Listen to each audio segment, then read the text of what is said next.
একের পর এক নতুন চমকের মাধ্যমে জমে উঠেছে জি বাংলার জনপ্রিয় ধারাবাহিক ইচ্ছে পুতুল।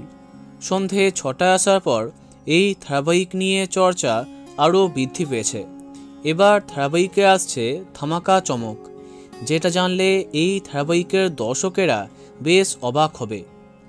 বর্তমানে দেখা যাচ্ছে নীল ও মেঘের মধ্যে রাগ এবং অভিমানের বরফ আস্তে আস্তে গলছে। দুজনাই চাইছে তাদের সম্পর্ককে আরও একটা সুযোগ দিতে, কিন্তু কিছুই ঠিক হচ্ছে না।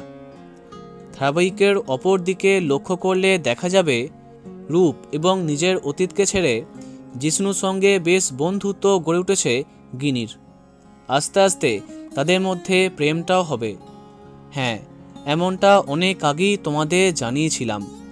যাই হোক, এই ধারাবাহিক নিয়ে সামনে এলো জোড়া বিয়ের খবর, অর্থাৎ ইচ্ছে পুতুলের এন্ডিংটা কেমন হবে তা নিয়ে এখন থেকেই কৌতূহলী দর্শক।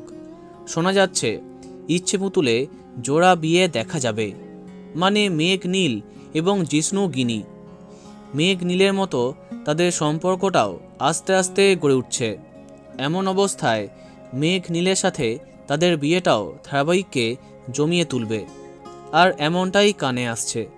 দেখা যাক কি হয়। তো বন্ধুরা, তোমার কি মতামত কমেন্টে জানাতে পারো। ভিডিওটি লাইক এবং শেয়ার করো। এই রকম অনেক ভিডিও পেতে সাবস্ক্রাইব করো কারেন্ট পজ। ধন্যবাদ।